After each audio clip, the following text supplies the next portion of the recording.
Buen día. Iglesia amada del Señor. Y bueno, un privilegio estar aquí, ¿verdad? Y mientras que escuchaba a la pastora, creo que recibí más yo que quizá que lo que quiero que lo que yo le pueda decir hoy, porque pensaba ahí en los momentos difíciles, ¿verdad? Qué tremendo. Y la hermana, con sus ganas, nunca perdió la fe. Digo, Señor, líbrame si algún día me tiene que tocar algo parecido. Porque a veces a ciencia cierta uno no sabe. Uno dice que sí, pero es fácil decir, sí, yo me paro acá en las pruebas. Y cuando les toca a uno, yo he visto a varios pasar por las pruebas y caer. Y quizás todo lo que uno dice acá lo vemos afuera. Yo le digo, Señor, líbrame de decir algo que yo algún día no lo pueda hacer. Y me regocijaba de lo que escuchaba, de la obediencia de la hermana, que se va a otro país. Es tremendo. ¿Y qué me deja de enseñanza? La palabra dice, en la obediencia está la bendición. De ser obediente en todo lo que tenemos a mano, lo que podemos hacer. Y yo pensaba, le decía a Benjamín, ahora sí, te lo dije bien el nombre. Siéntese un ratito, hermano.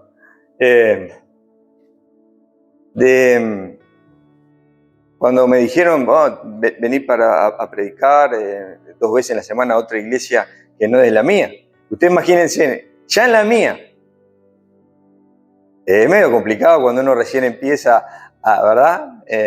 Imagínense, pero como le dije una vuelta acá, aprendí a decir, todo lo que tenga a mi alcance lo voy a hacer.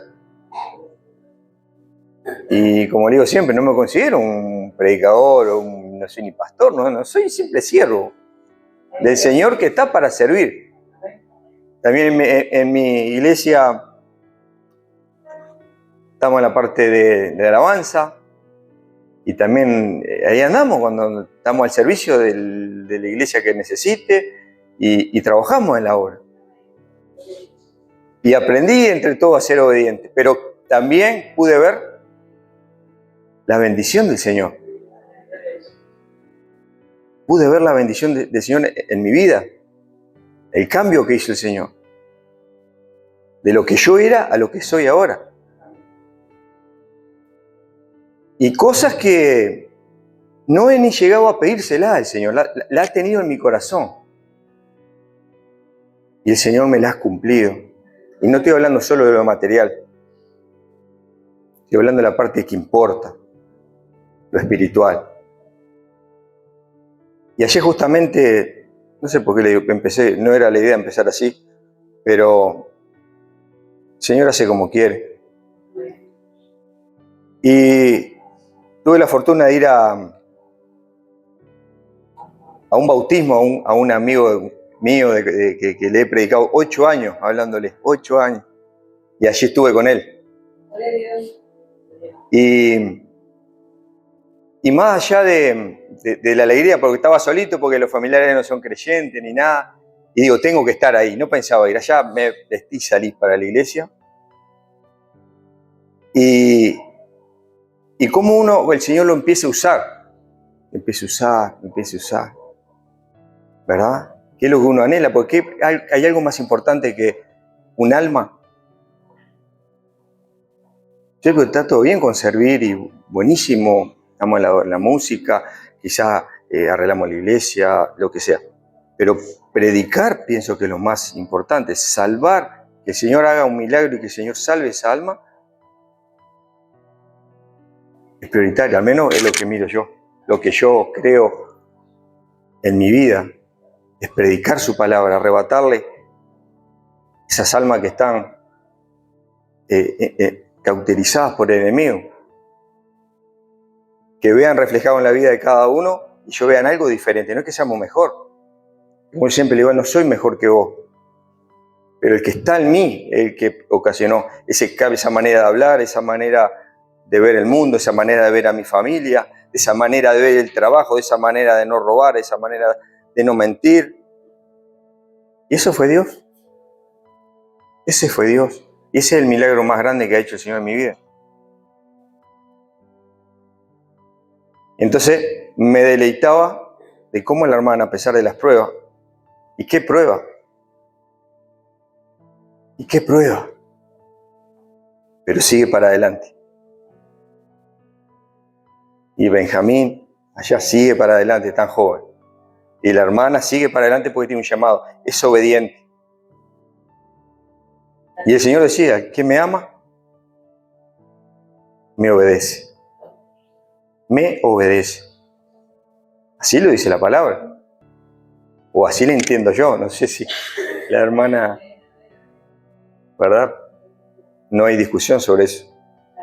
Pero muy bien, bueno, un privilegio estar aquí. Gracias le doy al Señor por estar predicando más o menos que su palabra, que hace un par de años atrás era impensado. Pero bueno, Señor hace milagros. Vamos a abrir nuestras Biblias en Hebreos capítulo 2, 16.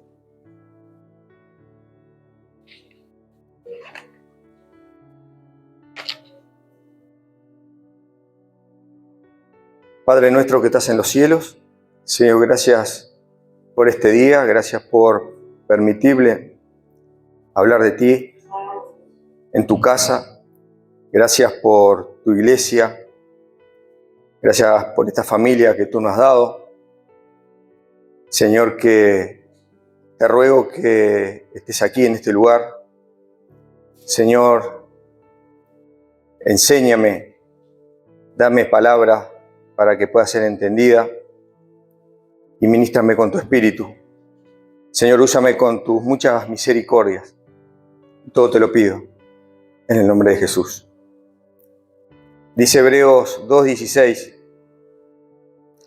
porque ciertamente no socorrió a los ángeles, sino que socorrió a la descendencia de Abraham.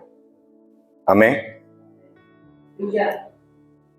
Y acá podemos ver que socorrió a la humanidad, a cada uno de nosotros. Él murió en una cruz, se tuvo que hacer hombre, vivió como hombre, sufrió como hombre y murió como hombre, para poder tener nosotros una vida eterna. Pero la pregunta que siempre me hacía en este versículo, la primera vez que lo traigo como prédica, pero ¿por qué no hubo un rescate o un socorro para los ángeles? ¿Qué pasó ahí? ¿Por qué para nosotros, siendo menor que ellos, hubo un socorro, una salvación tan grande y para ellos no hubo misericordia?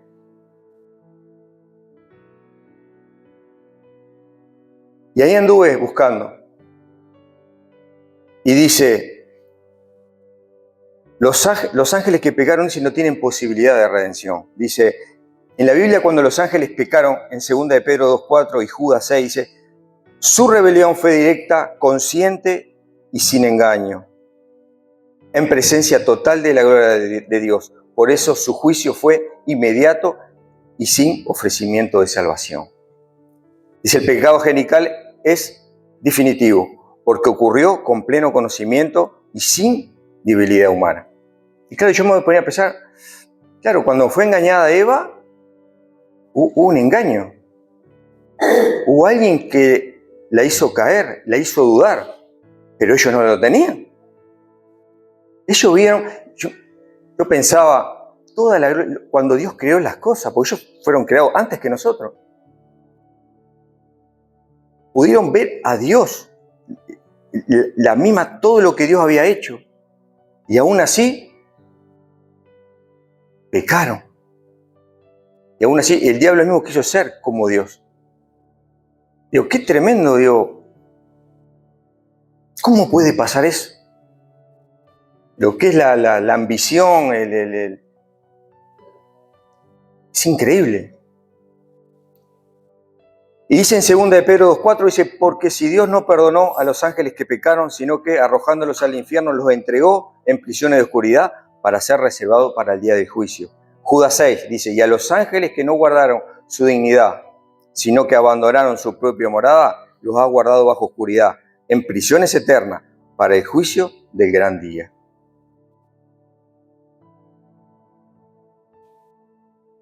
Hay demonios que andan en esta tierra y hay otros que ya están escarcelados por la gravedad de sus acciones.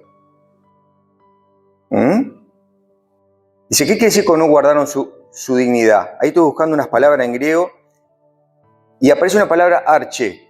Dice que significa principado, esfera de autoridad, posición original, dominio asignado. No guardaron su dignidad, no conservaron el lugar, rango de autoridad y estado que Dios le había asignado como seres celestiales. Esos son los que están en las prisiones eternas. Dice, dejaron su posición en el cielo, abandonaron el orden creado por Dios, rechazaron la función que le tocaba como ángeles. Judas está pensando en los ángeles caídos del tiempo de Noé, los mismos que aparecen en Génesis 6 y en el libro de Enoc. ¿Por qué menciono el libro de Enoc? Yo no soy de leer libros que no sean aparte de la Biblia, pero Judas lo menciona y lo he leído y es tremendo. Cómo se amalgama con la palabra también, ¿verdad? Pero como no está en el canon, no le doy mucha importancia, pero como se amalgama con lo dicho que aparece en la Biblia, el libro de Enoc, ¿verdad? Dice, según Judas y Pedro, se abandonaron su morada celestial, tomaron forma humana y actuaron en el plano humano. Dice, tuvieron relaciones con mujeres, como habla Génesis 6:2.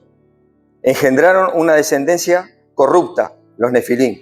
Por eso Judas los presenta como un ejemplo de rebeldía total. Rompieron los límites de Dios que había establecido en el cielo y la tierra. Su pecado no fue solo desobediencia, sino cruzar un límite espiritual establecido por Dios. Corrompieron la creación, intentaron mezclar lo espiritual con lo humano. Por eso Dios los encerró con cadenas eternas bajo tinieblas, esperando el gran juicio. Y hoy podemos ver a estos ángeles que hicieron un pecado quizás aún más grande de lo que hicieron los ángeles caídos y demonios que están aquí en la tierra. Y por eso el mundo está como está. La hermana decía, ¿cómo puede ser cuando hay un problema? Acuden más a una cintita roja, a una vela, a una estatua, al elefante con el billete. Y usted sabe que siempre, esa es una de las preguntas que siempre me la cuestiono. Porque a veces prueban tantas cosas. ¿Por qué no prueban a Jesús? Yo se le digo, es como una fruta, yo me pongo el mismo ejemplo, la fruta del dragón. ¿Quién la probó acá alguna vez? La fruta del dragón. Nadie. Bueno, acá hay un lugar que la vende. Entonces, yo le digo, esta es la fruta del dragón, no me gusta. Pero, pruébela. Y eso a veces le digo a mis compañeros de trabajo, si probaste en esto, probaste en la Umbanda, probaste aquí, probaste con la borra de café, probaste con el horóscopo, probaste con la cintita, probaste con el ajo, ¿cómo sigue tu vida? Y a veces le digo, ¿cómo sigue tu vida? Pero no es por humillarte. Sigue igual. ¿Por qué no probás a Jesús? ¿Por qué no prueban a Jesús? Siempre trabaja esa pregunta en mi cabeza. Uno se lo presenta como el Hijo de Dios, el único que dijo, yo soy el camino, la verdad y la vida. Nadie viene al Padre sino por mí. Y esas palabras te doy, lo escucho y me estremezco. Yo soy el camino, yo, el único. El camino y la vida. Nadie viene al Padre sino por mí. Y hay otro misterio, en ese nada viene al Padre, porque lo lógico sería nadie va al Padre, pero ahí dice nadie viene. Viene, yo soy Dios también. ¿Por qué no prueba al Señor? Y allá de tantos uno, allá se bautizó. A Dios gracias. Amén. Y feliz de la vida. Y no solo él, sino la familia y su hija, los tres, se bautizaron.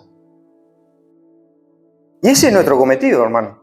El principal cometido es predicar el Evangelio y que el Señor haga la obra y se salve. Número 1. Y que nos vean en nuestro, como hablamos el jueves pasado, un sacrificio, que seamos un sacrificio vivo. Como decía Pablo. Que vean en nosotros que hay un cambio, que hay algo diferente, que hay algo que nos transformó, que se llama Jesús. Porque ningún ídolo, ninguna religión murió en una cruz por nosotros. Eso es lo que le digo siempre, ninguno. Ningún ser religioso fue y murió en una cruz. Ninguno dijo, yo soy el camino, y yo soy la verdad, y yo soy la vida. Solo uno, Jesús de Nazaret. Ese es nuestro Dios, nuestro Salvador. Él es por quién estamos nosotros aquí. Él por quién le obedecemos. ¿Por qué la hermana sigue adelante? ¿Por qué él sigue adelante? ¿Por qué sigue adelante y obedece? Yo no sé, no la conozco a la hermana. Yo no sé los anhelos de su corazón, si algún día quizá le gustaría tener una familia, no lo sé, quizá sí, quizá no. Pero sí ella lo que tiene claro es que primero está obedecer a Dios. Y después todas las cosas van a venir. Amén. No sé los anhelos de ella. Pero sí sé que es obediente. Y ahí está el secreto. En la obediencia. En la obediencia, en su palabra, en la obediencia, en los mandamientos que a veces los tenemos medio... Y a veces habría que dar un repaso de cuáles son los mandamientos. El Señor, no matarás, no robarás, no adulterarás, no fornicarás, no harás falso testimonio. Honra a tu padre y a tu madre.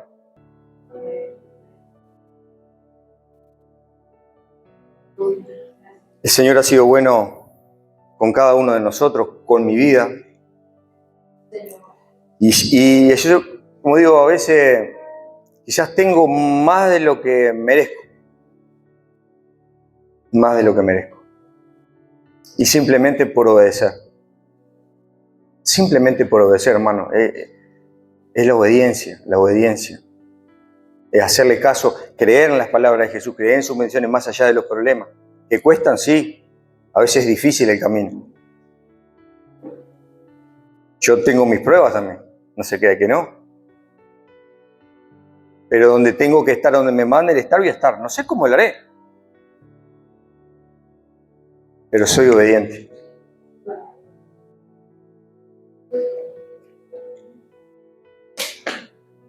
Y estos benditos ángeles, dice, estos ángeles no respetaron su rango celestial, no permanecieron en el lugar asignado por Dios, cruzaron un límite espiritual que Dios les había puesto. Dice, en los días de Noé cometieron un pecado sexual y espiritual, por eso están encarcelados hasta el juicio. No guardaron su dignidad, abandonaron su morada, hicieron algo tan grave que Dios los encarceló con cadenas eternas. Esto no habla de todos los demonios, sino de un grupo específico. En Génesis 6, el evento que Judas tiene en mente, dice, describe exactamente el pecado que Judas menciona. Los hijos de Dios vieron que las hijas de los hombres, que eran hermosas, y tomaron mujeres. En el Antiguo Testamento siempre habla que los hijos de Dios no eran hombres. Eso lo aprendí al tiempo, porque hay dos doctrinas con esto. Pero si entramos a buscar los hijos de Dios en el Antiguo Testamento, no eran hombres, eran los ángeles. Así están en todo el Antiguo Testamento. ¿Y qué hicieron estos ángeles? Descendieron a la tierra, tomaron forma y apariencia humana. Lo pudieron hacer porque cuando llegaron a la casa de Lot, eran dos ángeles, pero eran de apariencia. Y ahí puedo entender otra cosita también. Por eso que ellos se allegaron a esas mujeres. Tuvieron relaciones con mujeres, engendraron los nefilín que aparecen en la Biblia. Una raza híbrida y corrompida. Esto fue una violación directa del orden de Dios. En 2 de Pedro el mismo hecho, pero con más detalle. Pedro explica lo mismo con otras palabras. Dice, Dios no perdonó a los ángeles que pecaron, sino que lo arrojó al Tártaro y los entregó a prisiones de oscuridad. El Tártaro es un lugar de castigo profundo, destino del infierno final, reservado para estos ángeles específicos. Él es el mismo grupo que le había hablado Judas en el capítulo 6. En este libro nos dice que fueron más o menos 200 ángeles los vigilantes que descendieron en los días de Jared. Juraron tomar mujeres humanas, enseñaron cosas prohibidas a la humanidad. Muchas cosas que se han aprendido en el antiguo, gente como las pirámides. Yo me pongo a ver, ¿quién hizo las pirámides? ¿Cómo hicieron para cortarlas así tan perfectamente? Y no solo puesto, y encima ordenadas en los puntos ¿cómo se llama? Astronómico. Cada punta, si usted empieza a estudiar sobre lo que es las pirámides, es tremendo. No había seres humanos que podían hacer tal cosa. ¿Quién le enseñó? ¿Quién le enseñó? La hechicería, todas esas cosas. ¿Quiénes fueron? Estos individuos. Estos individuos. Por eso que cometieron un pecado gravísimo delante del Señor. Y ahí engendraron los gigantes y Nefilín. Dice, su pecado contaminó la tierra. Dios lo encerró en prisiones de tinieblas hasta el juicio. Judas cita directamente el libro de Enoc en el versículo 14 y 15. Así que Judas dice que lo conocía bien este libro. Dice, por eso Judas entiende Génesis 6 en este mismo marco.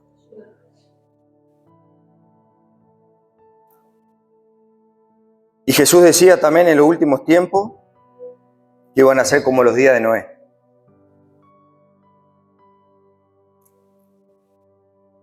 Así será la venida del Hijo del Hombre. ¿Cómo eran los días de Noé? ¿Cómo estaba la tierra? Yo no sé qué tanto porque no es lo que dice la Biblia, pero estaremos tan lejos de esos días, de lo que estamos viendo últimamente en estos pocos años. Como dice la palabra, a lo bueno lo llaman malo y a lo malo bueno. Lo estamos viendo, es tremendo lo que estamos. No sé si te dan cuenta, si usted prende el informativo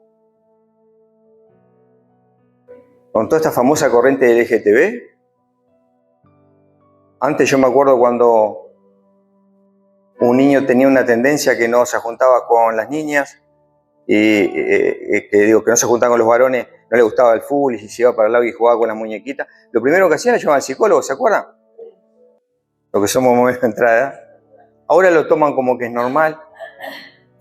Ahora si quizás le pego un perro, es un animalito, quizás lo mate y tengo problema con la ley. Pero está permitido el aborto.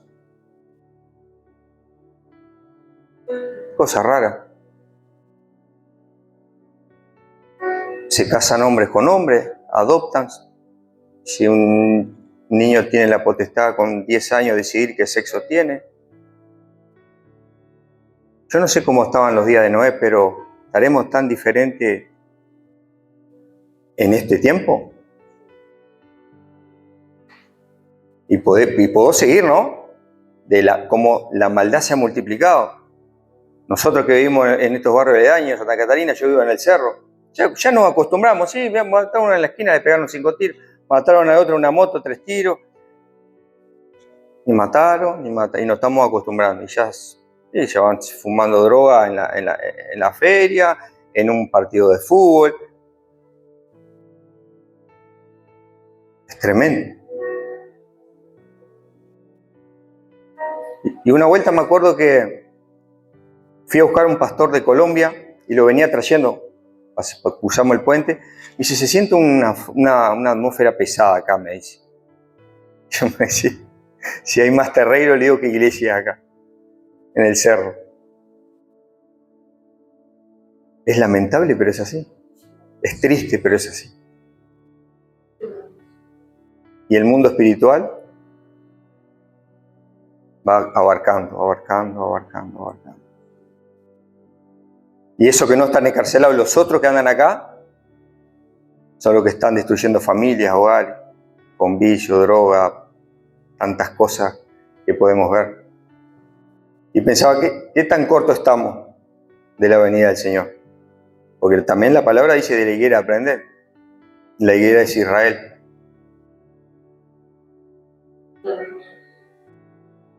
En 1948 floreció Israel. Y ahí empieza un tiempo profético. El día y la hora nadie lo sabe, nadie.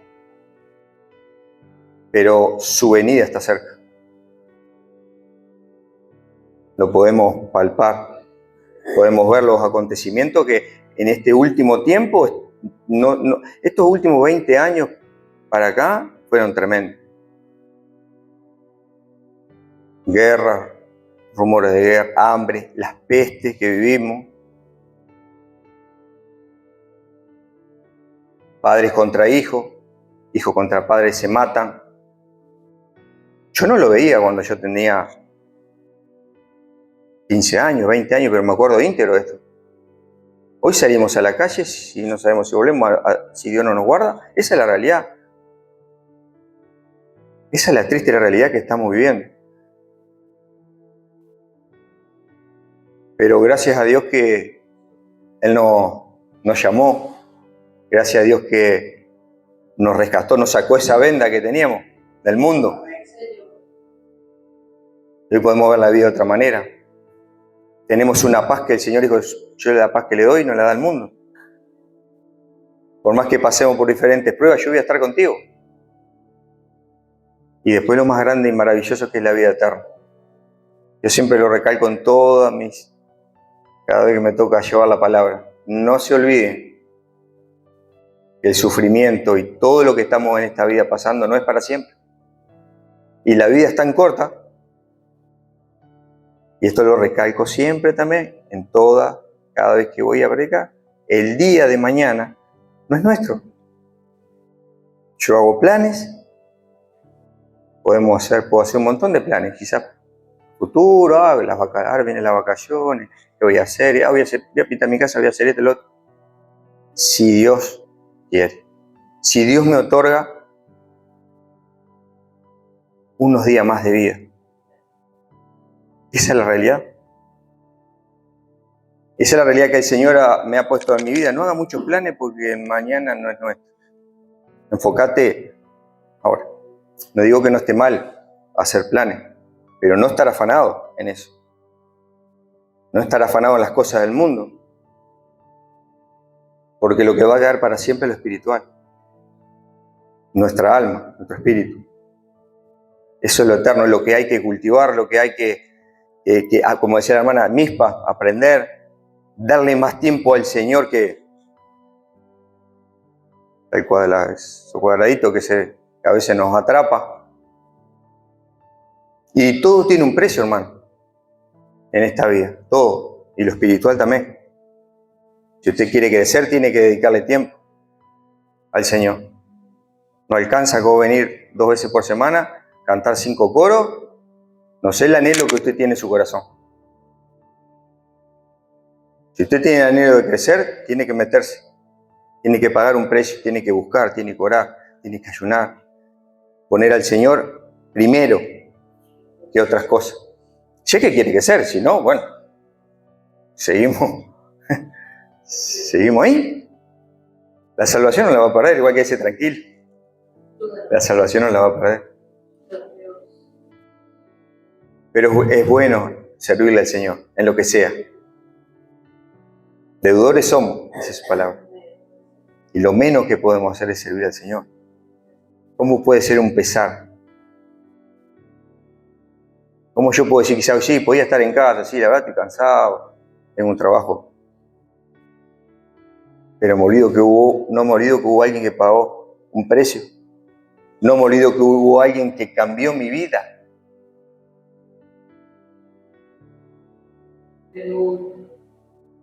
Hubo alguien que me dio vida eterna. Y ese se llama Jesús de Nazaret. El por cual yo y ustedes estamos aquí hoy. Para cantarle, para adorarle. Pero también hay que adorarle nuestro cuerpo. Adorarle, como decíamos, un sacrificio vivo somos nosotros. De eso se agrada mucho más el Señor. adorarle con nuestro cuerpo. Porque de nada sirve no estar bien con el Señor y cantarle de la boca para afuera o tocar un instrumento. Presentar nuestro cuerpo en sacrificio vivo, no muerto como hacían en el Antiguo Testamento. Nosotros presentarnos así. Un sacrificio vivo, donde Dios nos mira y se agrada de sus hijos. ¿Por qué? Porque le obedecen. Y acuérdense, como le digo siempre, algún día vamos a estar frente a frente con el Maestro.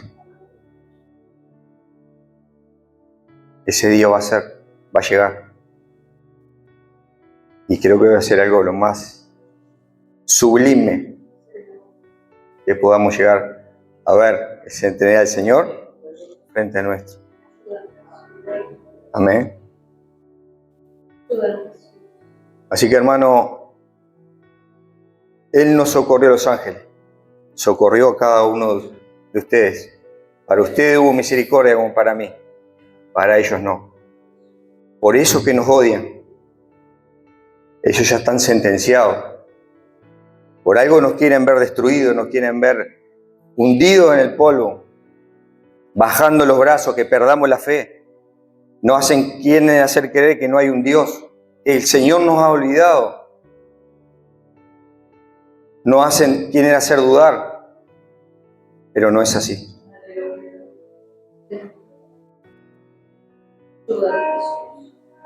Él vino en socorro nuestro. Él nos amó tanto que murió en una cruz. No me canso de decir esa palabra. Murió en una cruz, fue clavado en una cruz, fue azotado, fue avergonzado, le colocaron una corona de espinas, le pegaron, lo humillaron por amor. Ese es nuestro Salvador, nuestro amado. Amén. Si quieren, denle un aplauso. Amén. Gracias, Jesús. Gracias por tu gran amor por cada uno de nosotros.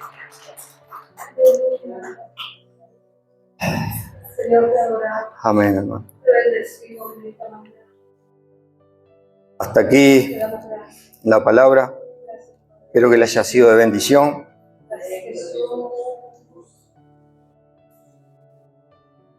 Y acuérdense en que el Señor nos rescató y pagó un precio muy, muy grande por cada uno de nosotros. Amén. Oramos. Señor, gracias por tu palabra, gracias por tu rescate. Gracias porque nos miraste con amor y misericordia desde antes de la fundación del mundo. Señor, te ruego que bendigas a tu pueblo, que estas palabras queden atesoradas en el corazón de cada uno de ellos, que el enemigo no tenga arte ni parte en la vida de ellos. Guárdalo hasta el último día de nuestras vidas. Dale nuevas fuerzas, dale fuerzas a mi hermana Valeria, a mi hermana, Señor, que se va a ir al exterior, Señor, que puedan a través de ella ver tu gloria por ese acto de obediencia, Señor, que ella está haciendo. Te ruego que tú las bendigas en gran manera y que pueda venir con muchos testimonios de gente convertida y que te ha aceptado. También te ruego por la vida de Mariela, de su hijo. Gracias por, Señor, tenerlos aquí en este lugar. Gracias por cómo son ellos, obedientes a tu palabra, ejemplos a seguir. Son ejemplos que los tenemos aquí. Ejemplos de obediencia, que es lo que tú quieres. Padre, gracias por este día. Bendice a cada uno de mis hermanos que tengan paz en sus hogares. Señor, y aquellos que tienen problemas en sus hogares, te ruego que tú los bendigas. Aquellos esposos que aún no te conocen y esposas que no te conocen, que, Señor, en tu gran misericordia puedan ser transformados y convertidos. Padre, bendice a cada uno de mis hermanos. Llévalos con bien a su hogar. Y te damos gracias por este día, en el maravilloso nombre de Jesús. Amén.